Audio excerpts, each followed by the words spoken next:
রাধে রাধে। জয় ভগবান কৃষ্ণ। আগামী 13ই ফেব্রুয়ারি শুক্রবার পরম পবিত্র বিজয়া একাদশী। এই দিন ভুলেও খাবেন না এই তিনটি সবজি। নানান রোগ ব্যাধির চরম আর্থিক কষ্ট এবং সংসারে দুর্ভাগ্য আসবেই।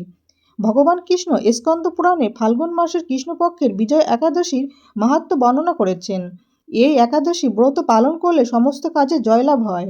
শাস্ত্র মতে যে মানুষ এই বিজয়া একাদশী ব্রত পালন করবে তার এই জগতে জয়লাভ ও পরজগতে অক্ষয় সুখ লাভ সুনিশ্চিত। প্রত্যেক সনাতনী হিন্দুর বিজয়া একাদশী দিনটি অবশ্যই কৃষ্ণের কথা অনুসারে মেনে চলা উচিত। বিজয়া একাদশীতে পবিত্র নদীতে স্নান ও নারায়ণ পূজা করলে বিশেষ ফল লাভ করা যায়। ভগবানের নাম এবং জপ ধ্যান করার জন্য বিজয়া একাদশীর দিনটি অত্যন্ত অনুকূল একটি তিথি।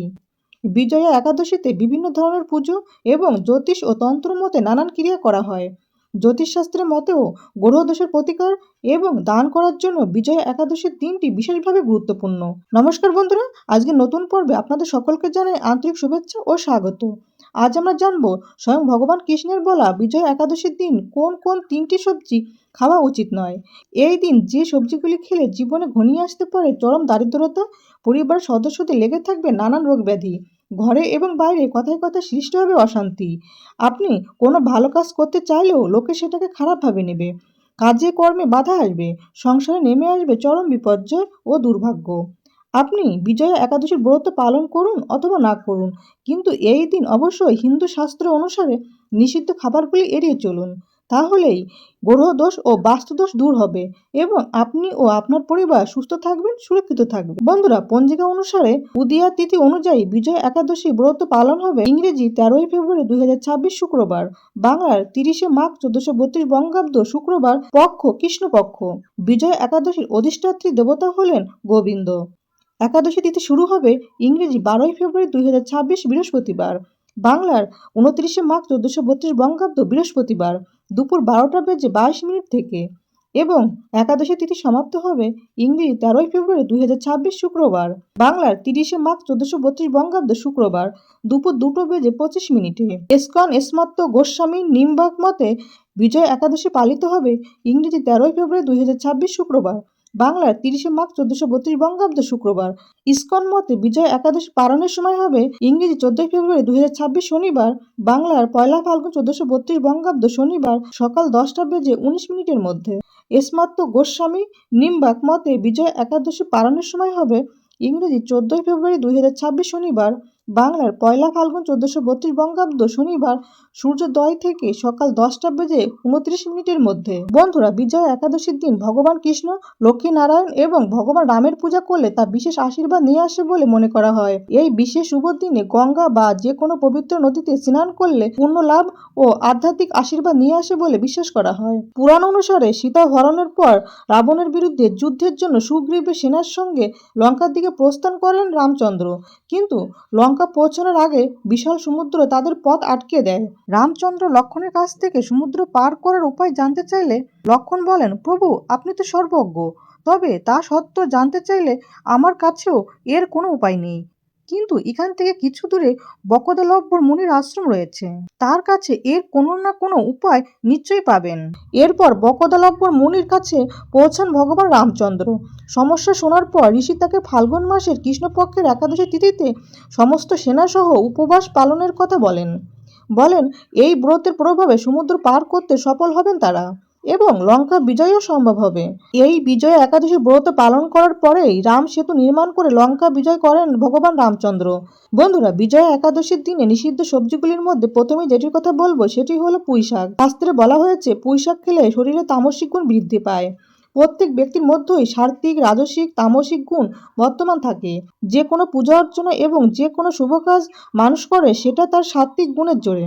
পূজা অর্চনা যে কোনো ব্যক্তির সাত্ত্বিক গুণকে আরও বাড়িয়ে দেয়, পজিটিভ এনার্জি নিয়ে আসে এবং ব্যক্তির জীবনে উন্নতি ঘটায়, কিন্তু তামসিক গুণ ঠিক এর উল্টো কাজটাই করে থাকে।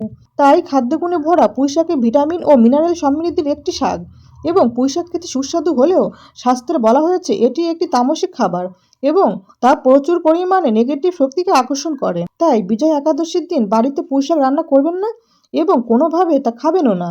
এছাড়া এই দিন আমিষ খাবার যেমন মাছ, মাংস, ডিম, পেঁয়াজ, রসুন, মসুরির ডাল ইত্যাদি তামসিক আহার এড়িয়ে চলুন এবং রান্নার সাধারণ লবণের পরিবর্তে সন্দক লবণ আর সরিষার তেলের পরিবর্তে ঘি ব্যবহার করুন। বিজয়া একাদশীর দিন শাস্ত্র অনুসারে দ্বিতীয় যে নিষিদ্ধ সবজিটি খেতে নিষেধ করা হয়েছে সেটি হলো শিম। বিজয়া একাদশীর দিন বাড়িতে কখনোই শিম রান্না করবেন না। পরিবারের কোনো সদস্যই এই দিন শিম খাবেন না। এই দিন শিম খেলে বাড়িতে রোগ ব্যাধি লেগেই থাকবে। রোগের পিছনে খরচ করতে করতে আপনি সর্বশান্ত হয়ে যাবেন। সুতরাং বিজয়া একাদশীর দিন ঘরে বা বাইরে কোনোভাবে শিম মুখে তুলবেন না। এছাড়া কোনো প্রকার নেশাজাতীয় কোনো খাবার এই দিন গ্রহণ না করাই ভালো। যারা সাধারণত চা, বিড়ি, সিগারেট, পান, কফি, মদ ইত্যাদি নেশাজাতীয় খাবার গ্রহণ করেন, বিজয়া একাদশী ব্রত পালনের সময় এইগুলি গ্রহণ না করাই ভালো। বন্ধুরা, বিজয়া একাদশীতে তুলসী চারা লাগানো অত্যন্ত শুভ। এই তিথিতে তুলসী গাছ লাগালে ধনসম্পদ বৃদ্ধি পায়। বাড়ির উত্তর পূর্ব বা উত্তর পূর্ব দিকে তুলসী গাছ লাগাবেন। বাড়িতে তুলসী গাছ রাখলে পজিটিভ শক্তি বৃদ্ধি পায়। তুলসী হলেন মা লক্ষ্মীর স্বরূপ, তাই তুলসী পুজো করলে ধন লাভ হয়। উপোস করতে না পারলেও এই বিজয়া একাদশীর দিনে নারায়ণের পুজো ও সাধ্যমতো স্নান, দান ইত্যাদি করুন। এর ফলে ভগবান বিষ্ণু প্রসন্ন হন। বিজয়া একাদশীতে অন্নভোজন করলে যেমন নরকবাসী হতে হয়, তেমনি অন্য কাউকে অন্নভোজন করালেও নরকবাসী হতে হয়। তাই একাদশী পালন করা আমাদের সকলেরই কর্তব্য। একাদশী ব্রত পালনের মূল উদ্দেশ্য কেবল উপবাস করা নয়, নিরন্তর ভগবানের নাম স্মরণ, মনন ও শ্রবণ কীর্তন এবং গীতা পাঠ, ভগবত পাঠের মাধ্যমে একাদশীর দিনটি অতিবাহিত করতে হয়। একাদশী পালনের সময় কলহ, পরনিন্দা, পরচর্চা, মিথ্যা কথা বলা, ক্রোধ, ঈর্ষা সম্পূর্ণরূপে নিষিদ্ধ। তৃতীয় নিষিদ্ধ সবজিটি হলো বেগুন। বিজয়া একাদশীর দিন সাদা বেগুন বা কালো বেগুন দিয়ে তৈরি কোনো প্রকার খাবারই খাবেন না। বেগুন ভাজা, বেগুন ভর্তা বা বেগুন পোড়া খাওয়া এই দিন এড়িয়ে চলুন। এছাড়া বিজয়া একাদশীর দিন চুলদাড়ি কাটা তথা ক্ষৌরকর্ম ও নখ কাটা নিষিদ্ধ। বন্ধুরা, এবার আমরা শুনবো বিজয়া একাদশীর ব্রত কথা ও মাহাত্ম্য। শুরু করছি বিজয়া একাদশীর ব্রত কথা ও মাহাত্ম্য। রাধে রাধে, জয় শ্রীকৃষ্ণ। স্কন্দ পুরাণে এই একাদশীর মাহাত্ম্য এইভাবেই বর্ণিত রয়েছে। মহারাজ যুধিষ্ঠির শ্রীকৃষ্ণকে বললেন, হে বাসুদেব, ফাল্গুন মাসের কৃষ্ণপক্ষের একাদশীর মাহাত্ম্য অনুগ্রহ করে আমাকে বলুন। শ্রীকৃষ্ণ বললেন, হে যুধিষ্ঠির, এই একাদশী বিজয়া নামে পরিচিত। এই একাদশী সম্পর্কে একসময় দেবর্ষি নারদ স্বয়ম্ভু ব্রহ্মাকে জিজ্ঞাসা করেছিলেন। তিনি এই প্রসঙ্গে যা বলেছিলেন তা আমি এখন তোমাকে বলছি। এই পবিত্র পাপ বিনাশকারী ব্রত মানুষকে জয় দান করে বলে বিজয়া নামে প্রসিদ্ধ। পুরাকালে শ্রীরামচন্দ্র 14 বছরের জন্য বনে গিয়েছিলেন। সীতা ও লক্ষ্মণের সঙ্গে তিনি পঞ্চবটী বনে বাস করতেন। সেই সময় লঙ্কাপতি রাবণ দেবী সীতাকে হরণ করে। সীতার অনুসন্ধানে রামচন্দ্র চতুর্দিক ভ্রমণ করতে থাকেন। তখন মৃতপ্রায় জটায়ুর সাথে তার সাক্ষাৎ হয়। জটায়ু রাবণের সীতা হরণের সমস্ত বৃত্তান্ত রামচন্দ্রকে জানিয়ে মৃত্যুবরণ করেন। এরপর সীতা উদ্ধারের জন্য বানররাজ সুগ্রীবের সাথে তিনি বন্ধুত্ব স্থাপন করেন। ভগবান রামচন্দ্রের কৃপায় হনুমান লঙ্কায় গমন করেন। সেখানে অশোক বনে সীতা দেবীকে দর্শন করে শ্রীরাম প্রদত্ত অঙ্গুরীয় বা আংটিটি তাকে অর্পণ করেন। ফিরে এসে শ্রীরামচন্দ্রের কাছে লঙ্কার সমস্ত ঘটনার কথা ব্যক্ত করেন। হনুমানের কথা শুনে রামচন্দ্র সুগ্রীবের পরামর্শে সমুদ্রের তীরে যান। সেই দুরন্ত সমুদ্র দেখে তিনি লক্ষ্মণকে বলেন, হে লক্ষ্মণ, কিভাবে এই অগাধ সমুদ্র পার হওয়া যায় তার কোনো উপায় খুঁজে পাচ্ছি না। উত্তরে লক্ষ্মণ বলেন, হে পুরুষোত্তম, সর্বজ্ঞতা, আদিদেব আপনি, আপনাকে আমি কি উপদেশ দেব?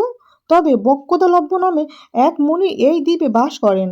এখান থেকে 4 মাইল দূরে তার আশ্রম। হে রাঘব, আপনি সেই প্রাচীন ঋষি শ্রেষ্ঠকে এর উপায় জিজ্ঞাসা করুন। লক্ষ্মণের মনোরম কথা শুনে তারা সেই মহামুনির আশ্রমে উপনীত হলেন। ভগবান রামচন্দ্র ভক্তরাজ সেই মুনিকে প্রণাম করলেন। মুনিবর রামচন্দ্রকে পুরাণ পুরুষ বলে জানতে পারলেন। আনন্দ ভরে জিজ্ঞাসা করলেন, হে রামচন্দ্র, কি কারণে আপনি আমার কাছে এসেছেন তা কৃপা করে বলুন। শ্রীরামচন্দ্র বললেন, হে মুনিবর, আপনার কৃপায় সৈন্যসহ আমি এই সমুদ্রের তীরে উপস্থিত হয়েছি। রাক্ষস রাজের লঙ্কা বিজয় করাই আমাদের প্রধান উদ্দেশ্য। যাতে এই ভয়ঙ্কর সমুদ্র উত্তীর্ণ হতে পারি তার উপায় জানবার জন্য আমরা আপনার কৃপা প্রার্থনা করি। মুনিবর প্রসন্ন চিত্তে পদ্মলোচন ভগবান শ্রীরামচন্দ্রকে বললেন, হে রাম, আপনার অভীষ্ট সিদ্ধির জন্য যে শ্রেষ্ঠ ব্রত করণীয় আমি তা বলছি। ফাল্গুন মাসে কৃষ্ণপক্ষের বিজয়া নামক একাদশী ব্রত পালনে আপনি নিশ্চয়ই সৈন্যসহ সমুদ্র পার হতে হতে পারবেন। এই ব্রতের বিধি শ্রবণ করুন। বিজয় লাভের জন্য দশমীর দিন সোনা, রূপা, তামা অথবা মাটির কলস সংগ্রহ করে তাতে জল ও আম পাতা দিয়ে সুগন্ধি চন্দনে সাজিয়ে তার উপর সোনার নারায়ণ মূর্তি স্থাপন করবেন। একাদশীর দিন যথাবিধি প্রাতঃস্নান করে কলসের গলায় মালা, চন্দন পরিয়ে উপযুক্ত স্থানে নারকেল ও গুবাক দিয়ে পূজা করবেন। এরপর গন্ধ, পুষ্প, তুলসী, ধূপ, দীপ, নৈবেদ্য ইত্যাদি দিয়ে পরম ভক্তি সহকারে নারায়ণের পূজা করে হরিকথা কীর্তনে সমস্ত দিন যাপন করবেন। রাত্রে জাগরণ করে অখণ্ড ঘিয়ের প্রদীপ প্রজ্বলিত রাখবেন। দ্বাদশীর দিনে সূর্যোদয়ের পর সেই কলস বিসর্জনের জন্য কোনো নদী, সরোবর বা জলাশয়ের কাছে গিয়ে বিধি অনুসারে পূজা নিবেদনের পরে তা বিসর্জন দেবেন। তারপর ওই মূর্তি দেবজ্ঞ ব্রাহ্মণকে দান করবেন।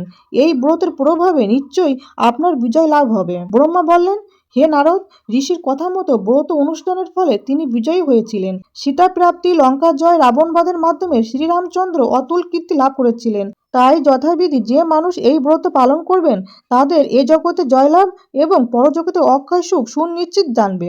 হে যুধিষ্ঠির, এই কারণে এই বিজয় একাদশীর ব্রত পালন অবশ্য কর্তব্য। এই ব্রত কথা শ্রবণ কীর্তন মাত্রই বাষ্পীয় যজ্ঞের ফল লাভ হয়। অতএব ব্রত কথা সমাপ্ত। বন্ধুরা, আশা করি ভিডিওটি আপনাদের কাছে সামান্য হলেও উপকারে আসবে।